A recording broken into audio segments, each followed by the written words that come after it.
नमस्कार दोस्तों भूतपूर्व सैनिकों के लिए चंडीगढ़ पुलिस में वैकेंसी निकली है। ये वैकेंसी सभी के लिए है, लेकिन मैं इसमें आज आपको सिर्फ जो एक्स सर्विसमैन के लिए है, तो मैं आपको पूरा A to Z बताऊंगा। आप वीडियो को लास्ट तक देखिए, आपको पूरा ही समझ में आ जाएगा। चलिए दोस्तों, आज का जो ये भूतपूर्व सैनिक की चंडीगढ़ पुलिस में वैकेंसी निकली है उसके बारे में है दोस्तों। ये देखिए दोस्तों, ये रिक्रूटमेंट दिया है 27 मई से स्टार्ट है। 17 जून तक आप फॉर्म ऑनलाइन फिलअप कर सकते हैं, और जो टेस्ट का रिटर्न एग्ज़ाम है वो होगा 23 जुलाई को। तो दोस्तों, आप इस चीज़ को नोट करके रख सकते हैं, और मैं आपको मेन पॉइंट बताऊंगा, आप देखते जाइए और नोट भी कर सकते हैं। दोस्तों, इसमें जो पे लेवल है जो वैकेंसी का है, वो पे लेवल 7 CPC का देख सकते हैं दोस्तों, 3 में है। और जो एक्स सर्विसमैन की वैकेंसी आप ग्रुप वाइज देख सकते हैं कि अगर आप OBC हैं, SC हैं, AWS है, तो OBC का जो भी है 84 वैकेंसी एक्स सर्विसमैन के लिए है, 700 में से टोटल।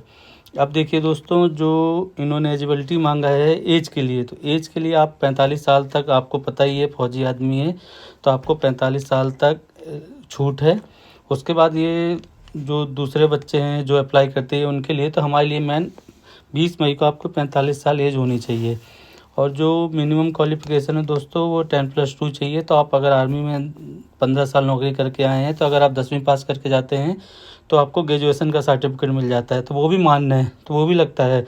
और ड्राइविंग स्किल में आपको 2 व्हीलर 4 व्हीलर चलानी आनी चाहिए, और कंप्यूटर स्किल नॉर्मल चाहिए दोस्तों, ज़्यादा कोई कंप्यूटर का वो नहीं चाहिए। और एप्लीकेशन फ़ीस आपकी फ्री है, बाकियों का चार्ज है। मैं बाकियों का सबका नहीं बता रहा हूँ दोस्तों, नहीं तो वीडियो बहुत लंबा हो जाएगा, जो कि आपके समझ में नहीं आएगा। अब दोस्तों, रिटर्न टेस्ट जो होगा, तो रिटर्न टेस्ट दोस्तों माइनस मार्किंग मार्क में होगा। ये मैं आपको समझा देता हूँ कि अगर 10 क्वेश्चन में आपने 10 में से 9 सही किए, 1 गलत किए, तो आपका 0.25% मतलब एक का चौथा परसेंटेज कम हो जाएगा। और ये जो दोस्तों आप देखते हैं मेरिट लिस्ट है, ये 30% तक की हम उसके ऊपर तक लिया जाएगा। बाकी ये नीचे NCC या बी वालों का है, तो इससे हमें मतलब नहीं, हम एक्स सर्विसमैन वाले हैं।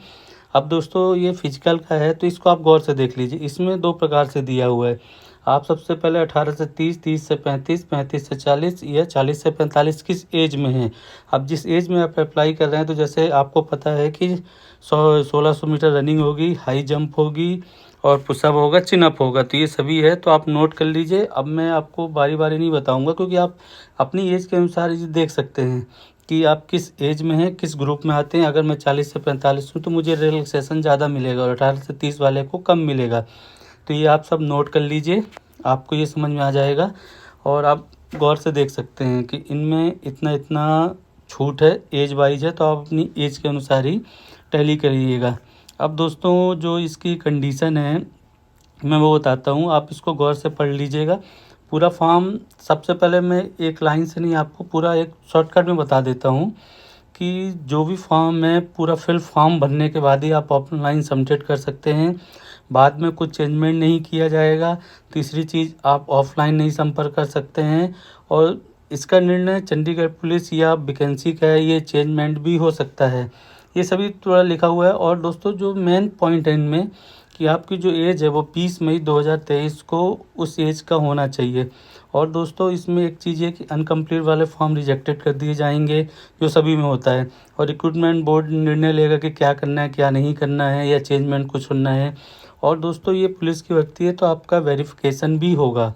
अगर आपके पास कोई केस है या थाने में कोई FIR है, तो आपको रिजेक्ट कर दिया जाएगा। तो ये चीज़ आप ध्यान रखिए, मेन पॉइंट यही होते हैं। जैसे आप दोस्तों एक्स सर्विस में हैं, तो आपको ये सब मालूम है, ये सिविलियनों के लिए है, तो मैं आपको डीपली नहीं, शॉर्टकट में बताया इसीलिए कि 20 मई तक ही एज होगी। अब दोस्तों, आप अच्छे से फॉर्म फिलअप कर देते हैं, तो ये वेबसाइट लिखी है chandigarhpolice.gov.in में। उसके बाद आप अपना एग्ज़ाम डेट के लिए एडमिट कार्ड भी निकाल सकते हैं। और 2-3 चीज़ें ये है कि आप ऑफलाइन वहाँ चंडीगढ़ पुलिस से संपर्क नहीं करेंगे। तो ये देखिए लिखा है एलिजिबल कैरेक्टर सिलेक्शन पर्सन सच भी डिटेल रेफर स्टैंडिंग ऑर्डर जो 46/2023 है। तो आप अभी ये समझ गए होंगे। अगर आपको अप्लाई करना है, अगर आपको कुछ समझ में नहीं आता दोस्तों, तो आप वीडियो के नीचे कमेंट्स करिए, मैं आपको पूरा बता दूंगा, विस्तार से और बता दूंगा। और ये देखिए दोस्तों लास्ट में लिखा भी है कि नंबर ऑफ पोस्ट और कैटेगरी वाइज चेंज भी हो सकते हैं। चलिए दोस्तों, अगर आपको ये वीडियो आपकी जानकारी के मुनासिब लगा तो दोस्तों को शेयर कीजिए। मिलते हैं एक नई वीडियो में। नमस्कार दोस्तों।